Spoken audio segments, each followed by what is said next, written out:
ഇന്ന് പകൽ ദൈവത്തിൻ്റെ പൈതലെ, നിന്റെ കൂടെ നിൽക്കുന്ന ചിലരുടെ ശുശ്രൂഷ ഈ ബൗണ്ടറി വരെയുള്ളൂ. പക്ഷെ നിന്റെ ശുശ്രൂഷ ഈ ബൗണ്ടറിക്ക് അപ്പുറമാണ്. ഹോളി സ്പിരിറ്റ് ആമേൻ. അവിടെ പൗലോസും ബർന്നബാസും ആമേൻ യോഹന്നാന്റെ അടുക്കൽ, ജോൺ മാർക്കിന്റെ അടുക്കൽ ബൈ ബൈ പറഞ്ഞു. ജോൺ മാർക്ക് യെരൂശലേമിലേക്ക് തിരിച്ചുപോയി. എന്നാൽ ഇവിടെ ബർന്നബാസും പൗലോസും എന്താണ് ചെയ്യുന്നതെന്ന് അറിയാമോ? 14-ാം വാക്യം, അവർ പെർഗയിൽ നിന്ന് പുറപ്പെട്ട് പിസിദ്യ ദേശത്തിലെ അന്ത്യോക്യയിലെത്തി ശബത്ത് നാളിൽ പള്ളിയിൽ ചെന്നിരുന്നു. അവർ അടുത്ത വാക്യം തുടങ്ങി നോക്കുമ്പോൾ പൗലോസിന്റെ ബർന്നബാസിന്റെ ശുശ്രൂഷ ഷിഫ്റ്റ് ആവുകയാണ്. അവരെ അറിയാത്ത വേറെ ഒരു ദേശത്ത് ചെന്ന് ശബത്തിലെ പള്ളിയുടെ പുറകിൽ ചെന്നിരുന്നു. ആ പള്ളിയുടെ പുറകിൽ ചെന്നിരുന്നപ്പോഴത്തേക്ക് ആ പള്ളിപ്രമാണി അവരെ കണ്ടിട്ട് പറഞ്ഞു, ആഹാ കൊള്ളാമല്ലോ, നിങ്ങൾ മുമ്പോട്ട് വന്ന് പ്രസംഗിക്കാൻ.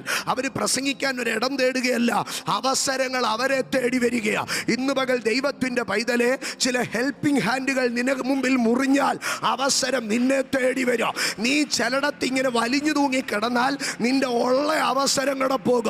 എന്നാൽ ചില ബന്ധങ്ങൾ നിന്നെ വിട്ടുപിരിയുമ്പോൾ, ചില കംഫോർട്ട് സോണുകൾ നിന്നെ വിട്ടുപിരിയുമ്പോൾ അവസരങ്ങൾ നിന്നെ തേടി വരും കേട്ടോ. അവിടെ വിളിച്ച് മുമ്പോട്ട് നിർത്തി പ്രസംഗിപ്പിച്ചോ. മുമ്പോട്ട് നിർത്തി പ്രസംഗിച്ച് അദ്ദേഹത്തിൻ്റെ പ്രസംഗം അപ്പോസ്തല പ്രവൃത്തിയിൽ പൗലോസിൻ്റെ പ്രസംഗം വിശദമായി പ്രതിപാദിച്ചിരിക്കുന്നത് അപ്പോസ്തല പ്രവൃത്തി 14-ലാണ്. ബാക്കിയുള്ളിടത്തെല്ലാം പ്രസംഗത്തിൻ്റെ ചില ഭാഗങ്ങൾ മാത്രമേ ഉള്ളൂ. പൗലോസ് ഇങ്ങനെ സവിസ്തരം പ്രസംഗിക്കുകയാണ്. സ്റ്റെഫാനോസിൻ്റെ പ്രസംഗം വിവരിച്ചിരിക്കുന്നത് പോലെ അപ്പോസ്തല പ്രവൃത്തി 14-ൽ പൗലോസിൻ്റെ പ്രസംഗം വിവരിക്കുകയാണ്. ആ പ്രസംഗം കഴിഞ്ഞ് പൗലോസ് പോകുമ്പോൾ പിറ്റേ വർഷമോ പിറ്റേ ആഴ്ചയോ അവിടെ വന്ന് സ്തോത്രം പ്രസംഗിക്കുവാൻ പിറ്റേ ആഴ്ചയും അവിടെ വന്ന് പ്രസംഗിക്കുവാൻ പറയുകയാണ്. 13-5 സലമീസ് എന്ന സൈപ്രസിൻ്റെ പട്ടണത്തിൽ ചെന്ന് പ്രസംഗിക്കുമ്പോൾ പൗലോസിനും ബർന്നബാസിനും സ്വന്തം പട്ടണമായിരുന്നു. സഹഭൃത്യനായിട്ട്, ഒരു ഹെൽപ്പറായിട്ട്, ഒരു മിനിസ്റ്ററായിട്ട്, ഒരു അസിസ്റ്റൻ്റായിട്ട് ജോൺ മാർക്ക് ഉണ്ടായിരുന്നു. പക്ഷേ ജോൺ മാർക്കിനെ മുറിച്ച്, സ്വന്തം ദേശമെന്ന കംഫർട്ട് സോണിനെ മുറിച്ച് അപ്പുറത്തേക്ക് കടത്തിവിട്ടു. ഇപ്പോൾ സപ്പോർട്ടിംഗ് സിസ്റ്റം ആരുമില്ല. എൻ്റെ സഹോദരങ്ങളെ, അടുത്ത ഭാഗത്തിലേക്ക് കടന്നു വരുമ്പോൾ 13-ാം അധ്യായം 44-ാം വാക്യത്തിലേക്ക് വരുമ്പോൾ പിറ്റേ ശബത്തിൽ ഏകദേശം പട്ടണം മുഴുവനും ദൈവവചനം കേൾപ്പാൻ വന്നുകൂടി. കണ്ടോ, ഒറ്റ ആഴ്ച കൊണ്ട് പൗലോസിൻ്റെ മിനിസ്ട്രി ബ്രേക്ക് ത്രൂ സംഭവിച്ചോ. അങ്ങനെ ഭയങ്കര പൊട്ടിത്തെറി, ബമ്പാടിങ് ഉണ്ടായി. എന്താ കാര്യമെന്നറിയാമോ? ചിലർ വിട്ടുപോയി. ഇന്ന് പകൽ എന്നെ കേൾക്കുന്ന എൻ്റെ അഭിഷക്ത സഹോദരങ്ങളുടെ അടുക്കൽ പറയാ, ചിലതിനെ നീ കെട്ടിപ്പിടിച്ചുകൊണ്ട് കിടക്കരുത്. ചില മിനിസ്ട്രി ചില പാസ്റ്റേഴ്സിൻ്റെ തണലിനെ, ചില സംഘടനയുടെ തണലിനെ, ചിലതിനെ നീ വലിഞ്ഞു തൂങ്ങി നീ ആ കംഫർട്ട് സോണിൽ കിടന്നാൽ നിന്റെ ശുശ്രൂഷ അവിടെ കിടക്കുക. പക്ഷേ അവരവിടെ നിന്ന് പുറപ്പെട്ട് പെർസിഗിയയിൽ നിന്ന് അടുത്ത കപ്പൽ കയറുമ്പോൾ, സ്തോത്ര ആമേൻ, ജോൺ മാർക്ക് യെരൂശലേമിലേക്ക് മടങ്ങി പോകുമ്പോൾ പൗലോസും ബർന്നബാസും അടുത്ത ടെറിട്ടറിയിലേക്ക് മൂവ് ചെയ്യുമ്പോൾ അവരുടെ ശുശ്രൂഷ കൂടെ ഷിഫ്റ്റ് ചെയ്യുകയായിരുന്നു. If you are ready to leave someone, and if you are ready to leave some territory, the Lord shall open the another territory, the another realm of your ministry. In the comfort zone കളെ വിട് ദൈവം അത്ഭുതം ചെയ്യുന്നത് കാണാൻ കഴിയുക.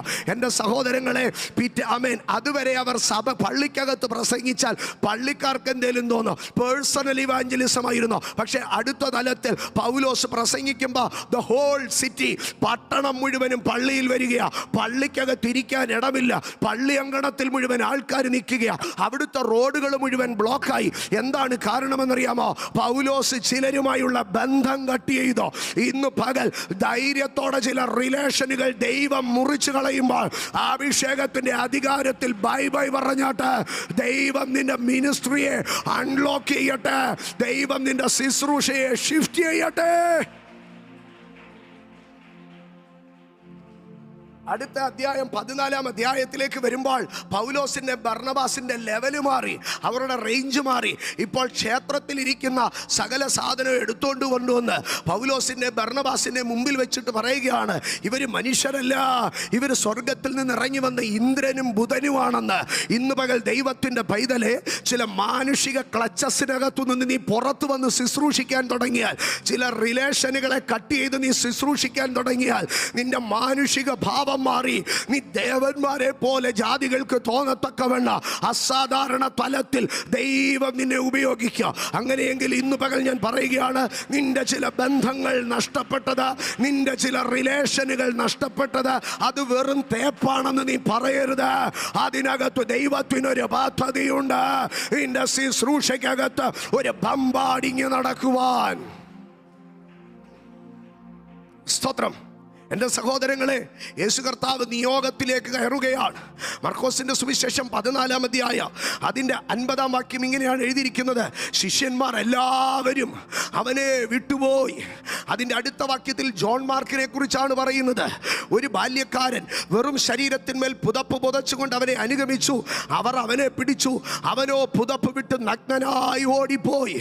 യേശുവിൻ്റെ നിയോഗത്തിലേക്ക് അടുക്കുമ്പോൾ ഓരോരുത്തരായി യേശുവിനെ വിട്ടുപോവുക. പെസഹയുടെ തലേ ആഴ്ചവട്ടത്തിന്റെ 1-ാം ദിനം ഹോസന്നാ ഞേറിൽ പട്ടണം മുഴുവനും യേശുവിനോടുകൂടെയുണ്ട്.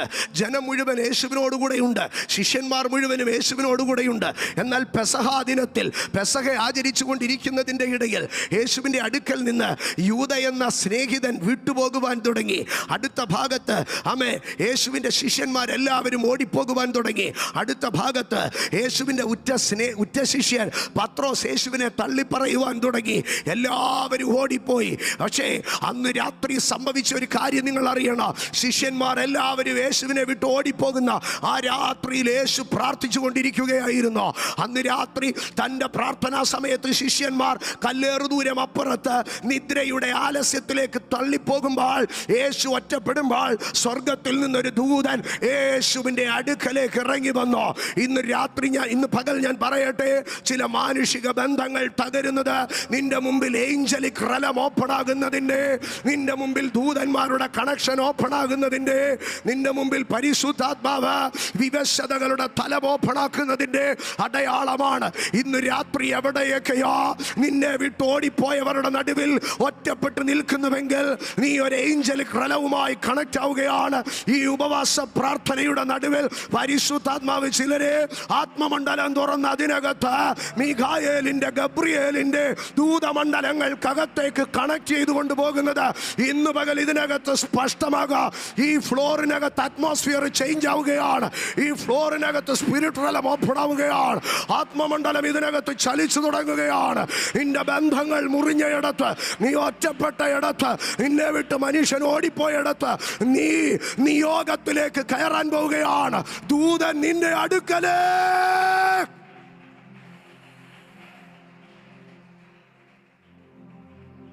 ജീസസ്. അധൈര്യപ്പെടുത്തുന്ന ശിഷ്യന്മാർ ഓടിപ്പോയി. ശക്തിപ്പെടുത്തുന്ന ദൂതൻ അടുത്തു വന്നു.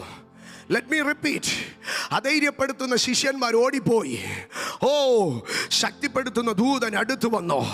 ഓടുന്നവൻ ഓടട്ടെ, വിട്ടുപോകുന്നവൻ വിട്ടുപോകട്ടെ, പിരിയുന്നവൻ പിരിയട്ടെ. എനിക്ക് വേണ്ടി സ്വർഗം തുറക്കുന്ന സമയമാണ്. Holy spirit. എൻ്റെ സഹോദരങ്ങളെ, ദൈവത്തിൻ്റെ പരിശുദ്ധാത്മാവിന് നമ്മളിൽ എന്തെങ്കിലുമൊക്കെ ചെയ്യണമെങ്കിൽ നമ്മൾ ചിലരെ വിട്ടു പിരിഞ്ഞാലേ പറ്റത്തുള്ളൂ. ഞാൻ ഒന്നും കൂടെ പറയട്ടെ. ദൈവത്തിൻ്റെ പരിശുദ്ധാത്മാവിന് നമ്മളിൽ എന്തെങ്കിലുമൊക്കെ ചെയ്യണമെങ്കിൽ നമ്മൾ ചിലരെ വിട്ട് പിരിഞ്ഞാലേ പറ്റത്തുള്ളൂ. രാജാക്കന്മാരുടെ 1-ാം പുസ്തകം 18-ാം അധ്യായം, അവിടെ ഏലിയാവ് സീദോനിലെ സരപ്തയിൽ നിന്ന് ആഹാബിൻ്റെ കൊട്ടാരത്തിലേക്ക് നടന്നു വരികയാണ്. ആഹാബിൻ്റെ കൊട്ടാരത്തിലേക്ക് നടന്നു വരുന്ന വഴിയിൽ ഒബദ്യാവ് എന്ന് പറയുന്ന ഭക്തനായ പുരുഷനെ കണ്ടോ. ഈ ഒബദ്യാവ് എന്ന് പറയുന്ന ഭക്തനായ പുരുഷൻ, സ്തോത്ര, പ്രവാചകന്മാരെ കൊണ്ടുവന്ന് കൂടെ താമസിപ്പിച്ച മനുഷ്യനാ കേട്ടോ. ഒബദ്യാവ് പ്രവാചകന്മാരെ കൂടെ താമസിപ്പിച്ച മനുഷ്യനാ. 50 പേരെ കൊണ്ടുവന്ന് ഒളിപ്പിച്ച് താമസിച്ച മനുഷ്യനാ.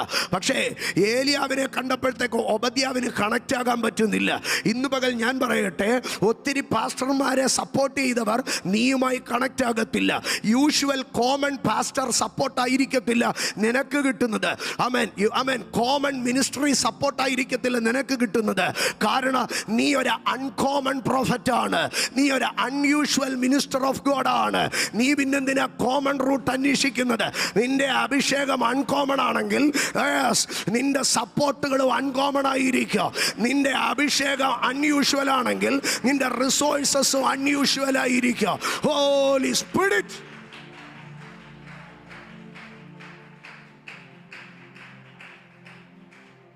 അപ്പോ ഓബദ്യാവിന്റെ അടുക്കലേക്ക് ഏലിയാവ് കടന്നു ചെന്നിട്ട് പറയുകയാണ്, നീ ആഹാബിന്റെ അടുക്കൽ ചെന്നിട്ട് പറയണം ഞാൻ ഇവിടെ ഉണ്ടെന്ന്. ഓബദ്യാവ് തിരിച്ചൊരു മറുപടി പറഞ്ഞു.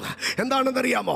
1 രാജാ 18:12 അവിടെ ഇങ്ങനെയാണ് പറയുന്നത്, ഞാൻ നിന്നെ പിരിഞ്ഞു പോയ ഉടനെ യഹോവയുടെ ആത്മാവ് നിന്നെ ഞാൻ അറിയാത്ത ഒരു സ്ഥലത്തേക്ക് എടുത്തുകൊണ്ടുപോകുക. അപ്പോൾ ഓബദ്യാവിനൊരു കാര്യം അറിയാം, ഏലിയാവിനെ ഒരു മനുഷ്യൻ വിട്ടുപിരിഞ്ഞാൽ, ഏലിയാവിനോടൊരു മനുഷ്യൻ കൈവലിച്ചാൽ അവിടെ ആത്മാവ് ഇറങ്ങോ, ഏലിയാവിനെ അവിടെ നിന്ന് ലിഫ്റ്റ് ചെയ്തുകൊണ്ട് പോകോ. ഓബദ്യാവ് പറയാ, ഞാൻ നിന്നെ പിരിഞ്ഞാൽ ആത്മാവ് നിന്നെ എടുത്തോണ്ട് പോകുമെന്ന് എനിക്കറിയാം. ഇന്ന് പകൽ ദൈവത്തിന്റെ പൈതലെ, നിന്നെ ചിലര് വിട്ടുപിരിഞ്ഞാൽ നിനക്ക് പകരം ദൈവം വേറൊരു മനുഷ്യനെ തരുമെന്ന് ചിന്തിക്കരുത്. നിന്നെ ഒരുത്തൻ തള്ളി പറഞ്ഞാൽ നിന്നെ ചേർക്കാൻ വേറൊരുത്തനെ ദൈവം ഒരുക്കുമെന്ന് ചിന്തിക്കരുത്. ഓബദ്യാവ് ഏലിയാവിന്റെ അടുക്കൽ പറഞ്ഞു, ഞാൻ നിന്നെ പിരിഞ്ഞാൽ പിന്നെ നിന്നെ എടുക്കുന്നത് ദൈവത്തിന്റെ ആത്മാവാണെന്ന് എനിക്കറിയാം. ഇന്ന് പകൽ ദൈവത്തിന്റെ പൈതലെ, ചിലര് നിന്നെ വിട്ട് പിരിയട്ടെ. കാരണം പരിശുദ്ധാത്മാവ് നിന്നെ ലിഫ്റ്റ് ചെയ്യണോ, ആത്മാവ് നിന്നെ എടുത്തുകൊണ്ട് പോകണോ. ഓബദ്യാവ് ഏലിയാവിന്റെ അടുക്കൽ പറയാ, ഏലിയാവേ, സാറിനെ എനിക്ക് നന്നായിട്ടറിയാം, ആമേ, താങ്കളുടെ എനിക്ക് നന്നായിട്ടറിയാം. ഞാൻ നിന്നെ പിരിഞ്ഞാൽ, മനുഷ്യൻ നിന്നെ പിരിഞ്ഞാൽ, മനുഷ്യൻ നിന്നെ തള്ളിയാൽ ആത്മാവ് നിന്നെ എടുക്കാൻ തുടങ്ങാം. കാരണം കഴിഞ്ഞ 3.5 വർഷമായി ഞാൻ കണ്ടോണ്ടിരിക്കുക, ആമേ, സാമ്രാജ്യം നിനക്കെതിരാ, രാജ്യം നിനക്കെതിരാ, രാജാവ് നിനക്കെതിരാ, പടക്കുട്ടൻ നിനക്കെതിരാ, സമൂഹം നിനക്കെതിരാ. പക്ഷേ ഇവരൊക്കെ എത്രത്തോളം നിനക്കെതിരായി തീർന്നോ അത്രത്തോളം ആത്മാവ് നിന്നെ എടുത്തുകൊണ്ട് നടക്കുന്നത് ഞാനിങ്ങനെ കണ്ടോണ്ട് നിൽക്കുകയാ. അതാ ഏലിയാവിന്റെ കൃപ, അതാ ഏലിയാവിന്റെ അഭിഷേക. കർമ്മേലിന്റെ കൊടുമുടിയിൽ ഏലിയാവ് ഒറ്റയ്ക്ക് നിൽക്കുമ്പോ ഏലിയാവിനൊരു കാര്യമറിയാ, ഞാൻ എവിടെ ഒറ്റയ്ക്ക് നിൽക്കുമോ അവിടെ എന്നോടുകൂടെ പരിശുദ്ധാത്മാവുണ്ട്. ഞാൻ എവിടെ ഒറ്റയ്ക്ക് നിൽക്കുമോ അവിടെ എന്നോടുകൂടെ പരിശുദ്ധാത്മാവുണ്ട്. ആമേൻ. ഞാൻ നിന്നെ വിട്ട് പിരിഞ്ഞ ഒരപ്പോ ആത്മാവ് നിന്നെ എടുത്തുകൊണ്ട് പോകുമെന്നറിയാം. ആമേൻ. അതുകൊണ്ട് എപ്പോഴും എന്നെ വിട്ട് പിരിഞ്ഞു പോകട്ടെ നല്ല ഏലിയാവ് ചിന്തിച്ചുകൊണ്ടിരുന്നത്. ആകയാൽ ഇസബേൽ തന്നെ വെല്ലുവിളിച്ചോ. ആമേൻ. 19-ാം അധ്യായം ആരംഭിക്കുന്നത് ഇസബേലിന്റെ വെല്ലുവിളിക്കകത്താണ്. ഏലിയാവ് ചെയ്തതൊക്കെയും അവൻ സകല പ്രവാചകന്മാരെയും വാൾ കൊണ്ട് കൊന്ന വിവരമൊക്കെയും ആഹാബ് ഇസബേലിനോട് പറഞ്ഞു. ഇസബേൽ അവിടെ ഇരുന്നൊരു കാര്യം പറഞ്ഞു, നാളെ ഈ നേരത്ത് ആ പ്രവാചകന്മാരിൽ ഒരുത്തനെ പോലെ ഞാൻ ഏലിയാവിനെ കൊന്നുകളയാതിരുന്നാൽ ദേവന്മാർ എന്നോട് അതിന് തക്കവണ്ണവും ചെയ്യട്ടെ. ഒരു ദൂതനെ അയച്ച് ഏലിയാവിന്റെ അടുക്കൽ അത് പറയിപ്പിച്ചോ. സ്തോത്ര. ആമേൻ. അത് പറയിച്ചു കഴിഞ്ഞ ഉടനെ ഏലിയാവ് അടുത്തത് ചെയ്തത് എന്താണെന്നറിയാമോ? 1 രാജാ 19:3 അവൻ ഭയപ്പെട്ട് എഴുന്നേറ്റ് ജീവരക്ഷയ്ക്കായി പുറപ്പെട്ടോ യഹൂദയ്ക്ക് ഉൾപ്പെട്ട ബേർശബയിൽ ചെന്ന് അവിടെ തൻ്റെ ബാല്യക്കാരനെ താമസിപ്പിച്ചോ. ആമേ. തൻ്റെ കൂടെ ഒരു സപ്പോർട്ടർ ഉണ്ടായിരുന്നു കേട്ടോ. ഈ കർമ്മേലിന്റെ കൊടുമുടിയിൽ മുഖം മുഴങ്കാലുകൾക്കിടയിലിട്ട് പ്രാർത്ഥിക്കുമ്പോൾ, സ്തോത്ര, ആമേൻ, ഈ സമുദ്രതീരത്ത് പോയി കൈമേഘം പൊങ്ങി വരുന്നത് കാണാൻ 7 പ്രാവശ്യം ഓടുന്ന ഒരു ബാല്യക്കാരനുണ്ടായിരുന്നു. ആഹാബിന്റെ കൊട്ടാരത്തിൽ ചെന്ന് രഥം പൂട്ടി ഓടിപ്പോകാൻ പറഞ്ഞ ഒരു ബാല്യക്കാരനുണ്ടായിരുന്നു. ആ ബാല്യക്കാരനെ വിളിച്ചിട്ട് ഏലിയാവ് പറഞ്ഞു, നീ ഇനി എൻ്റെ കൂടെ നടന്നു കഴിഞ്ഞാൽ പരിശുദ്ധാത്മാവ് എന്നെ എടുക്കത്തില്ല. അതുകൊണ്ടൊരു കാര്യം ചെയ്യാം, നീ ബേർശേബയിൽ താമസിച്ചോ. ആമേൻ. ബേർശേബ എന്ന് പറയുന്നത് യഹൂദ്യയ്ക്ക് ഉൾപ്പെട്ട സ്ഥലമാണ്. അപ്പൊ യഹൂദ്യയ്ക്ക് ഉൾപ്പെട്ട സ്ഥലത്തിൽ പോയി താമസിച്ചാൽ ഇസ്രായേൽ രാജാവിന് പെട്ടെന്ന് കയറി ആക്രമിക്കാൻ കഴിയത്തില്ല. അപ്പോ ബാല്യക്കാരനെ കൊണ്ട് ബേർശേബയിലാക്കിയിട്ട് ഏലിയാവ് ഒറ്റയ്ക്ക് മരുഭൂമിയിലേക്ക് നടക്കാൻ തുടങ്ങി. കാരണം ഏലിയാവിനൊരു കാര്യം അറിയാം, ആമേൻ, എൻ്റെ കൂടെ സപ്പോർട്ടേഴ്സ് ഉണ്ടെങ്കിൽ ചിലപ്പോൾ പരിശുദ്ധാത്മാവ് ഒരല്പം നിഗ്ലക്ട് ചെയ്താലോ, എൻ്റെ കൂടെ മനുഷ്യരുണ്ടെങ്കിൽ പരിശുദ്ധാത്മാവും ദൂതന്മാരും ഒരല്പം മാറി നടന്നാലോ, വേണ്ട, ഞാൻ ഒറ്റയ്ക്ക് നിൽക്കുമ്പോഴാണ് പരിശുദ്ധാത്മാവ് ചലിക്കുന്നതെന്ന്, ഞാൻ ഒറ്റയ്ക്ക് നടക്കുമ്പോഴാണ് ദൂതന്മാർ വരുന്നതെന്ന് എനിക്കറിയാം. ആമേൻ. ഏലിയാവ് മരുഭൂമിയിലേക്ക് ഒറ്റയ്ക്ക് നടക്കാൻ തുടങ്ങി എന്ന് പറഞ്ഞാൽ ഏലിയാവ്, ആമേൻ, കൈകെട്ടി പറഞ്ഞു, എനിക്കൊരു മനുഷ്യൻ്റെ സഹായം വേണ്ടെന്നേ, എനിക്കൊരു പട്ടണത്തിൻ്റെ സഹായം വേണ്ട. ഏലിയാവിന് വേണമെങ്കിൽ തിസ്ബിയിലേക്ക് ഓടിപ്പോകാമായിരുന്നോ? ഏലിയാവ് ഓടിപ്പോയില്ല. ഏലിയാവിന് വേണമെങ്കിൽ പഴയ സീദോനിലെ വിധവയുടെ വീട്ടിൽ ചെന്ന് ഒളിച്ചു പാർക്കാമായിരുന്നോ? ഏലിയാവ് പോയില്ല. ഏലിയാവിന് വേണമെങ്കിൽ ബേർശേബയിൽ കടന്നു ചെന്ന് ദൈവഭക്തിയുള്ള യഹൂദന്മാരുടെ ഇടയിൽ താമസിക്കാമായിരുന്നോ? ഏലിയാവ് പോയില്ല. ഏലിയാവ് പറഞ്ഞു, ഒരു രാജ്യത്തിൻ്റെ സഹായം എനിക്ക് വേണ്ട, ഒരു മനുഷ്യൻ്റെ സഹായം എനിക്ക് വേണ്ട, എന്നെ എടുത്തുകൊള്ളാൻ കഴിയുന്ന ഒരു ദൈവമുണ്ട്. ചൂരച്ചെടിയുടെ ചുവട്ടിൽ ചെന്നിട്ട് ഏലിയാവ് ദൈവത്തോട് പറഞ്ഞു, എന്നെ ഒന്ന് എടുത്തു മാറ്റാമോ, എന്നെ ഒന്ന് എടുത്തു മാറ്റാമോ? അന്ന് ആ ദിനത്തിൽ ആ ഉറങ്ങിക്കിടക്കുന്ന സമയത്ത് സ്വർഗത്തിൽ നിന്ന് ദൂതൻ ഇറങ്ങി മനുഷ്യന് കൊടുക്കാൻ കഴിയുന്നതിനെക്കാട്ടിൽ രുചികരമായ അപ്പം അവന്റെ അതരങ്ങളിൽ വെച്ചു കൊടുത്ത് അവനെ ധൈര്യപ്പെടുത്തുമ്പോൾ, ഇന്ന് പകൽ ദൈവത്തിന്റെ പൈതലെ, മനുഷ്യർ നിന്നെ വിട്ടുപോകുമ്പോൾ ആത്മാവ് നിന്നെ എടുത്തുകൊണ്ട് പോകൂ.